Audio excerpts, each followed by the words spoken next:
I think for today's episode, we have a 100% outdoor episode as we go through some tastings that I've done over the last week. Really fun pours on this video, though.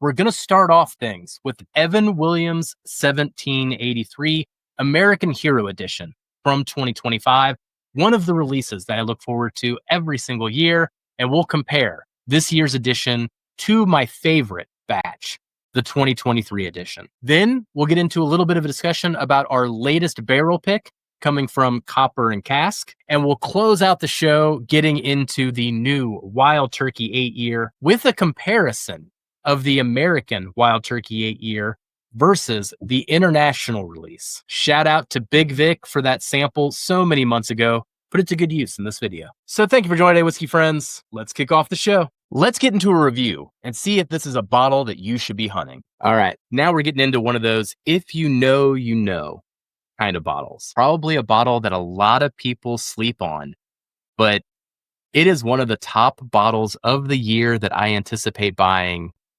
every year now. And the best part about it is it only runs me $20. Today, we are going to be getting into the Evan Williams 1783 small batch American Hero Edition. Now, this is the 2025 release, comes in at 90 proof. And as I mentioned, it only ran me like $20. Now, if you aren't familiar with this release here, I'll go into the details a little bit. So this tag says it all.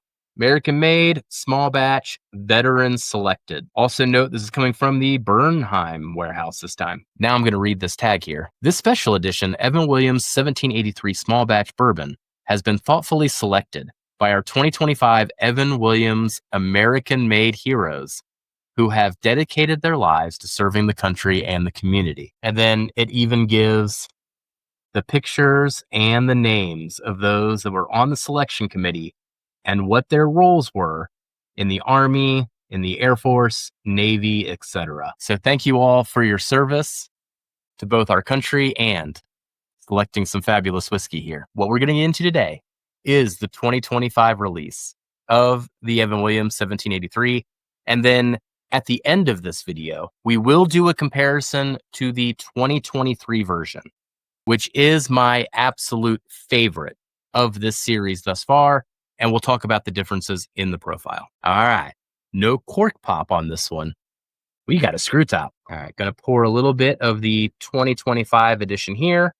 We're going to run through the nose, into the palate, into the finish, and then we'll talk about the final score. On the nose on this one, quite refreshing. There is this lovely layer of oak that leads things off. But then immediately, my mind started thinking about the Girl Scout cookies that are round and they have like a raspberry cream in the middle. So essentially 2 shortbread cookies with the raspberry cream in the middle. That's what I'm thinking about here when it comes to the nose. And I'm going to be thinking about that throughout the rest of the process too. And as I expect from Heaven Hill, lots and lots of vanilla. All right, let's get into the taste. Cheers, everybody. Bit muted up front, but I'll tell you what, the mouthfeel is actually quite lovely for something that's only 90 proof. One of the things I do like to show is how oily something is when that does stand out with the mouthfeel. And look at this, for only being 90 proof. I mean, you can just see that throughout there, what it does to that glass. See the legs running down. Very, very lovely mouthfeel. And though muted, initially front of the palate, I do get those cookies with the raspberry cream. And then as we get to mid palate, all of those flavors escalate a little bit. Definitely a lovely oak, but continue to think about those shortbread cookies with the raspberry cream. So that continues to play through. All right, let's get into the finish. Same flavors continue. At the end, there's a little bit of a spicy oak that starts picking up pace. And then it leaves you with that lovely Heaven Hill vanilla that you kind of expect. All right, let's go in for a final sip here, see if there's anything else. In general, just impressed with how balanced this one is and also how much oak there is as well. You know, despite this being a budget bourbon for $20, never ever gives you the sensation of youth throughout the process. All right, let's get into the final scores. Here on the channel, we do have a robust scoring system comprised of a flavor score, experience score, and a little bitty value score, where of course this got all of the points. Depending on the total of those scores, we get a final score, which helps us gauge where this whiskey ranks amongst the other things that we've gotten to try. And the Evan Williams 1783 scores a very, very strong 80 out of 100, especially considering its price there at $20. Continues to be the best value on the shelf amongst all the bourbons on the shelves. Man, continue to recommend this one. Get the American Hero edition of the 1783. We love this pour. And our love for the 1783 goes back, man. You can find some streams with Jason, the Mash and Drum, and us. We use this as one of the base whiskeys in some of our competitions to do some blending things. All right.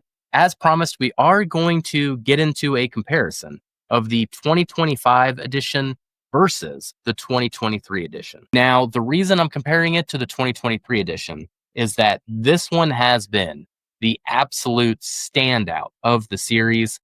I myself bought a case of these. That's how much I loved it so much. It is one of my favorite whiskeys to have in the house, to give to guests, to mix with, to do all the above. Amazing whiskey with this 2023 edition. So I'm going to pour a little bit of the 2023 edition into, this bourbon jerk glass. Cheers, Tom. We'll see you soon, buddy. And we'll do a quick comparison to the 2025 edition in this bourbon wrench glass here. All right, let's get into the 2023 edition and see if it lives up to my expectations. Cheers, everybody. There's some similarities between these two, but I will say the 2023 edition comes off older, and thus the flavor profile just has a darker shade throughout the entire process of the nose there. Lots of similarities, though. I will say that as well. All right, let's go in for a taste of the 2023 edition. Wow. Tell you what, 2023 still reigns supreme. Man, I really love that 2025 edition, but that first sip of the 2023 just blew my socks off in a lot of different ways. Oh, man. Mouthfeel is actually very similar, but the richness of the flavor profile feels like an older whiskey all around. Oh, my gosh. For $20, this 2023 edition was such a steal. It's not even to say anything bad about the 2025 edition, just the 2023 edition is absolutely amazing. I think the thing that stands out from the 2023 edition beyond just having a richer profile overall is the definition of the fruits. You know, that raspberry cream that I was talking about, it's still here on the 2023, just like it is on the 2025. So much more vibrant, so much more juicy and explosive. All right, one more sip, everybody, of the 2025 edition. Still great. Just comes across a bit more of the cookie rather than the raspberry cream. So you get more of the shortbread cookie, but otherwise still a very, very solid whiskey. It is just brighter and more vanilla forward than the 2023. The 2023 is just so rich and dense, but both of these for $20 are such a steal. Still one of the best things that you can get on the shelf. Don't sleep on these. Everyone should have these on the bar, regardless where you are in your bourbon journey. So let me know in the comments if you've had the 2025 edition and if you've compared it to 2023. Which one do you prefer? And if you've never tried this release before, what are you doing? Go pick up a bottle. It's $20.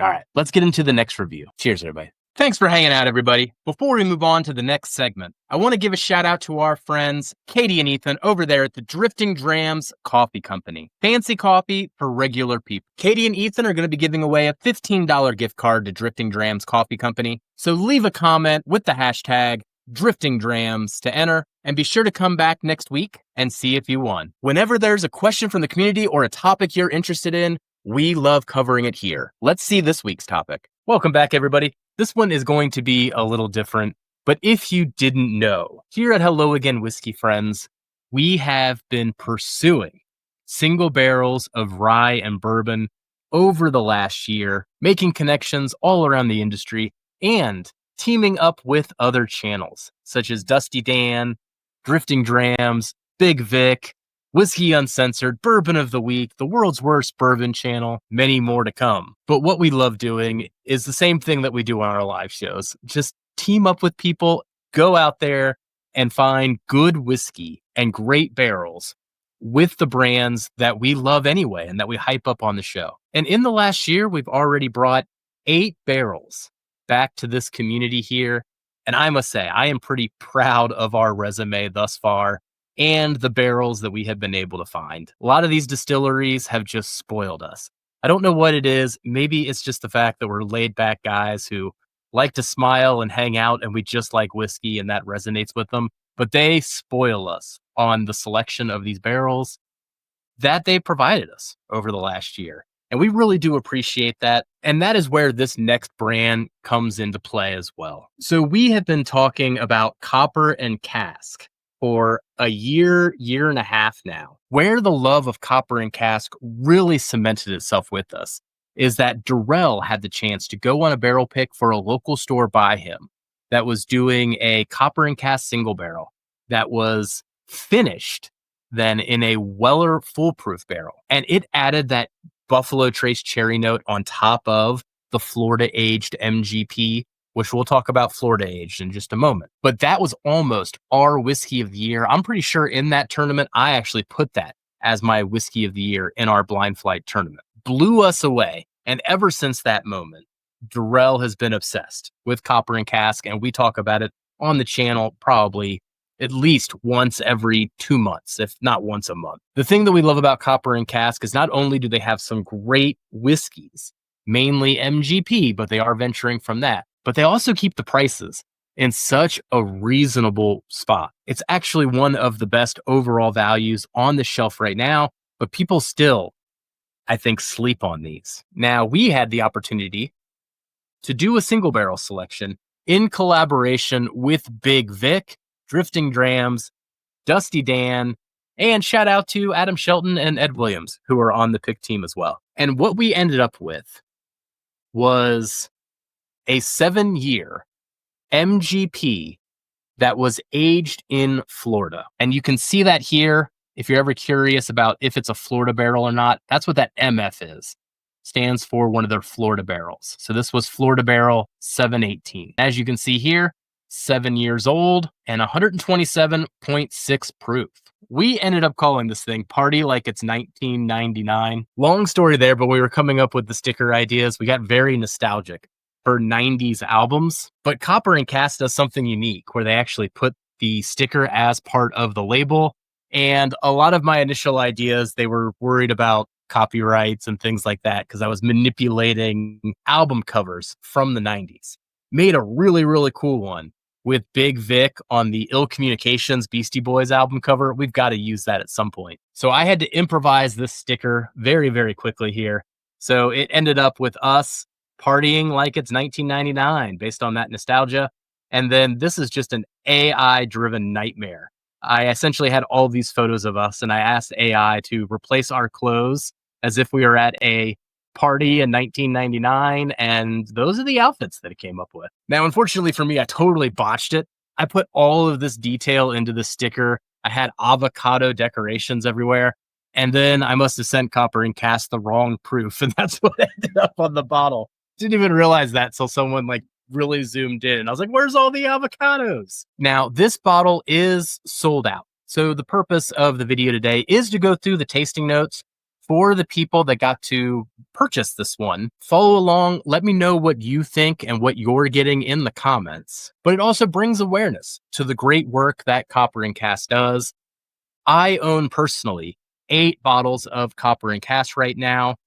Some of them are Florida barrels. Some of them are Indiana barrels, and some of them are, I think, a DC barrel. I even have a cigar blend finished in Armagnac, Cognac, ports, and sherry, I'm pretty sure is the combination there. Now, one of Durrell's whiskeys of the year so far in 2025 is a Copper and Cask 20-year small batch release. They called that a cigar blend as well. And I think it was only like $80. And Durrell ended up grading that thing at like a 90. So they are doing some amazing stuff. This pick that I got in my hand, we went through Sealbox on this one, and it was $68 for a 7-year single barrel.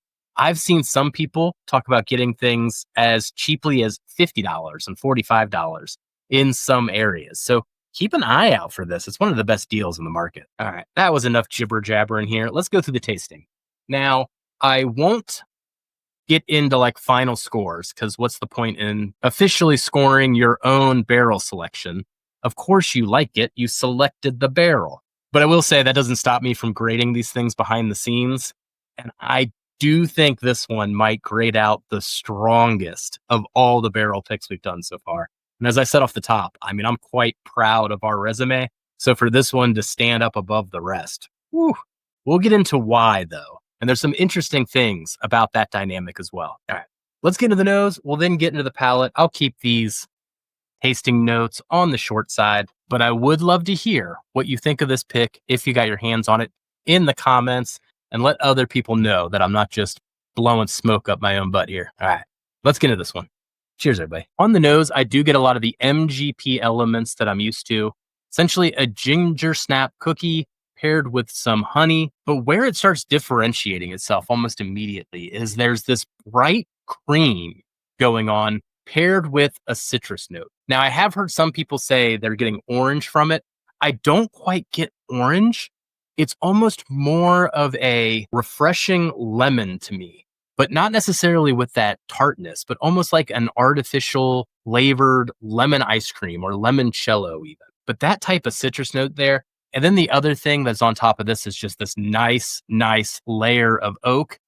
Comes across totally different than you expect from just 7 years. I think that's the Florida aspect of that and those high humidity temperatures that this was in the middle of some summers. As we get into the palate, one of the things that was very, very impressive with this is how oily this thing is. I mean, you can just see that all the way around the glass. I thought it was pretty funny. We were talking to Ethan and Katie, and apparently Ethan now is describing some of his whiskeys, not just that it has legs, but that it has stretch marks, essentially when it just cascades around the entire glass and doesn't let go. I could see that with this one. But yeah, look at that perfect ring around there, around that top too. That's just unwavering. All right, let's get into the palate. Cheers, everybody. Oh, wow. Initially, up front, it doesn't necessarily come across as aggressive as it gets mid-palate and then into the finish. It does have some nice flavors initially, but they're more subtle, like a honey glazed raspberry or honey glazed berries in general.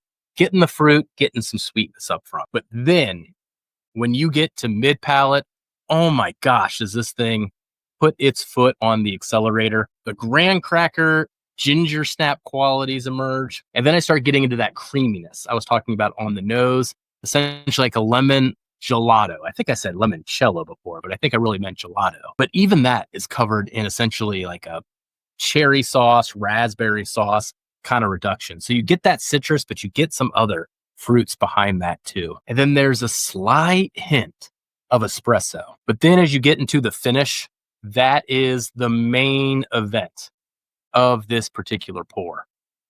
The finish is unrelenting, probably due to how oily I showed you it was a second ago. And it has all of those flavors that I've been discussing throughout this, but it's on the finish that the oak comes in over the top, and it is just gorgeous, velvety, rich oak. And keep in mind, this is just 7 years. You're usually not used to MGP having this type of oak profile, especially at this age, but that is what shines. And it has a little bit of a drying element on the end of the finish, but not drying in a negative way, drying in like, oh, I should take another sip kind of a way, which makes this a very, very dangerous pour, especially considering it doesn't drink its proof. The last thing on the finish that really emerges as well is a spicy blast of rye. So it lets you know it's a high rye bourbon by the end of the tasting. And that spiciness and that oak just dance and dance and dance. What was the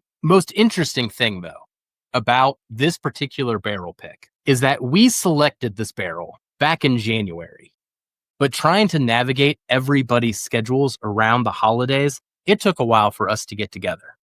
So the original sample we selected, if I got my timeline right, was originally poured out of the barrel in either late October, early November, for us to then select it in January. So it was quite the process. So all of that time, it essentially spent another, 5 months potentially in the barrel. And even though those were winter months, it added so much characteristic to this whiskey compared to the sample bottle that I am just completely flabbergasted by how much it got elevated. I was excited about this pour. And the final product that ended up on my doorstep was even beyond that. And that randomness is just a really fun aspect of this barrel picking game. You try to find the best thing that you can, and then the thing that shows up on your doorstep is even better. So a big, big thank you to everybody that supported yet another barrel pick from us and our collaborators. The more we can get these picks out, the more the party can keep going, and we'll keep hunting great whiskeys for everybody. If you're interested in getting into our barrel picks, look for the link in the description to our Patreon and our private Facebook group. Our Patreon members are first in line for the picks, but if they don't sell out, we do try to get them out there to all the other groups that support us. And let me know in the comments what you think of this pour, if you got your hands on it, and what you think about Copper Cask in general. Definitely a brand to check out, and I hope that we can collaborate again with them soon. Thanks to this great community, we've had the privilege of picking some amazing barrels over the last year, and we are going to continue that in 2025. Coming up, we will have barrels of Green River, Bardstown, and Old Dominic, with many more on the way. If you'd be interested in getting in on our barrel picks, consider joining our Patreon community to be first in line. We also share barrel pick news with our private Facebook group, link in the description. Come be a whiskey friend and join us on this journey. I'm going to keep saying it throughout 2025, but this is the year of the age statements. They're coming back in full force.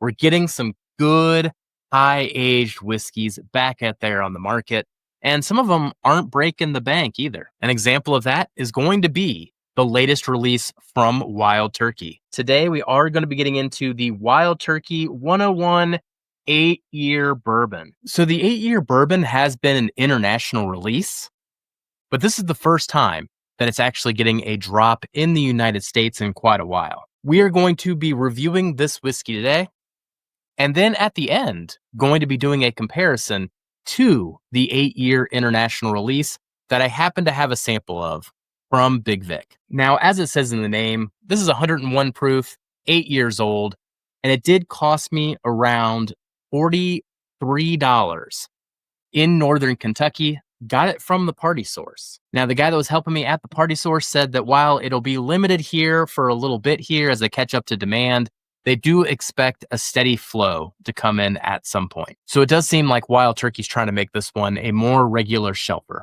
But while we catch up to demand, it might be hard to get your hands on it. Let's see if it's worth the hunt. All right, I'm going to pour the US edition here in the Hello Again Whiskey Friend Glen, and then I'll use a different Glen for the international release when we get to that point in the video. Now we're going to go through the nose, into the palate, into the finish, and then we'll talk about the final score and whether I'd recommend if you would pick this up. So cheers, everybody. Let's get into the nose. On the nose, I mean, the main thing that I think about is a cloved orange. Essentially getting that balance between the fruits and that spice. It's kind of a spice bomb in a whole lot of ways, very spice forward on the nose. The oak does pick up. It's very nice, but there really isn't a whole lot here to hang my hat on. All right, let's get into the palate. Cheers, everybody. Up front, mouth feels just decent throughout. I mean, you really can tell this has been watered down to that 101 proof. It's a bit faint up front, but that orange, spiced cloved orange continues to shine through. Front of the palate, as we transition to mid palate, a bit more vanilla shines through. The spiciness level ramps up a bit, but still in general, thinking about that cloved orange. All right, let's get into the finish. Cheers, everybody. Very medium finish on this one. Flavor profile still is essentially the same. Thinking about the vanilla, the heavy baking spice, it gets extra spicier on the finish. Cloved orange, the orange coming through is probably the main thing that I'm getting throughout this entire experience. With that 8-year, there is this nice balance of the oak. I felt it more mid-palate into the finish. You know, it's never over the top or overbearing, but gives it a nice steady base. All in all, though, I am a bit lukewarm on this one. Let's get into the final scores. So here on the channel, we do have a scoring system behind the scenes that is comprised of a flavor score, experience score, and a value score. When you aggregate all of those scores together, you end up with a score within a range that dictates whether it's a very good bourbon or maybe even a certified gold bourbon or even a unicorn. For the Wild Turkey 101 8-year, I'm putting this one at a 78 out of 100, right there on the cusp of that very good range. It's an enjoyable pour for the price point, but also not a pour that I can see myself returning to very often. I'm probably going to use this one as a mixer more often than not. And I'm going to wait till I hear other people talk about it before I dive into this release again. All right. I'm going to pour a bit of the American edition 8-year into my Hello Again whiskey friend Glenn. And then I do have a sample of the international release of the 8-year from Big Vic. Man, I have had this sample in the basement for, I would say, 6 months, waiting for this moment for us to get into it today. But a perfect time for this comparison. And then for the international release, I'm going to use the Glen from one of the biggest turkey heads that I know, Kelsey over there in the Whiskey Wrist Lounge. Cheers, Kelsey. All right, so pouring that little sample in here. We'll get half that sample there. And then we're going to do a little bit of a comparison between the US edition and the international edition so that you know whether you should still pick this up if you're traveling internationally, whether it is worth picking it up while you're traveling, or just wait for the US edition. All right, going to do a little nose side by side, then we'll get into the palate, and then we'll get into which one is the winner between the international edition and the domestic edition. Cheers, everybody. So as I go back and forth on the nose between these two, they are very, very different whiskeys. The nose on the international edition comes across more oak forward and musty compared to the brightness of that orange and citrus that was the dominant note in the US edition. Let's go into the palate. Cheers. Oh my God. Man, the international edition just kind of blew my socks off there on that first sip. There was a cherry note that really grabbed my attention, but still the balance of the oak, it's not overly baking spice forward like the US edition was either. These are very, very, very different. I'm going to go in for another sip on the international. Oh yeah. I like the international quite a bit more. It is cherry though. The cherry dominant part of the international edition is just really, really dialing me in compared to the orange on the Wild Turkey domestic version. All right, I'm going to go back to the domestic one. Yeah, I mean, the domestic one is all baking spice, clove, orange. I keep coming back to that type of profile. Even the oak, the 8-year on the international edition comes across a lot stronger as well compared to the domestic one. All right, one more sip of the international, but I don't even think this one's a battle. Yeah, the international one comes across as if it has much older whiskey in it than just an 8-year. And then the dominance of the cherry rather than the orange is just really grabbing my attention. So even though this Wild Turkey 8-year is now offered domestically, if you have a chance for the international release, just know that these blends are different and they aren't the same thing across the globe. And based on this comparison and these particular batches, I would go with the international release. So thank you for joining, everybody. Let me know if you've had the Wild Turkey 8-year 101, either the domestic or international version. What did you think of them? And if you had the chance to do this comparison, which one came ahead for you? And if you haven't yet, hey, be sure to hit that like and subscribe. Really helps the channel, and we just love hanging out with our whiskey friends. Shout out to our Patreon family. Couldn't do this without you. Please be sure to hit that like and subscribe. And if you're interested in checking out our barrel picks, check out our Patreon and our private Facebook group in the description. And we'll catch you on the next one. Goodbye, everybody.